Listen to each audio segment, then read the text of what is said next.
मोदी शहा विमान अपघाताच्या चौकशीत लक्ष घालून न्याय देतील, रोहित पवारांचा आशावाद. व्हीएसआर कंपनीला राजकीय पाठबळ असल्याचा आरोप.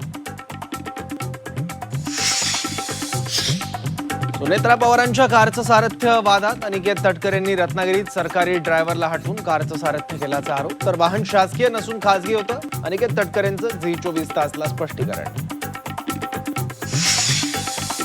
संतोष देशमुख हत्याकांडातील फरार आरोपी कृष्णा आंधळेच्या गावात 3 फेऱ्या. पोलिसांनाही कृष्णानं गुंगारा दिल्याचा आरोप.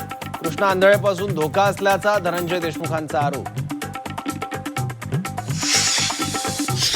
शिवसेना युबीटी खासदार संजय राऊतांना मोठा दिलासा. मंत्री दादा भुसेंकडून मानहानीचा खटला मागे. गिरणा कारखान्यात 170 कोटींचा गैरव्यवहार झाल्याचा सामना वृत्तपत्रात राऊतांनी केला होता आरोप.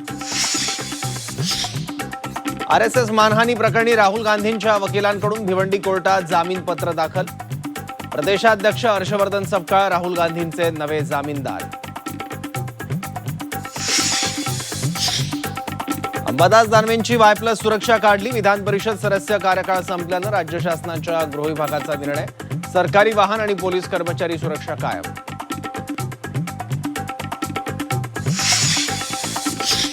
साईंच्या शिर्डीत आंध्रमधील चोरांची बहुरूपी टोळी. वेश बदलून साईंच्या दर्शन रांगेत चोरी केल्याच्या घटना. चोरट्यांना गजाआड करण्यात पोलिसांना यश.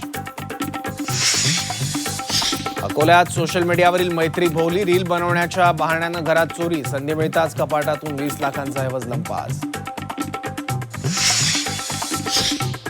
कोल्हापुरात दागिन्यांसाठी नातवाकडून आजीचा खून. चहात विष घालून आजीला नातवानं संपवलं. आजीचा बळी घेणाऱ्या नातवाच्या हाती बेड्या.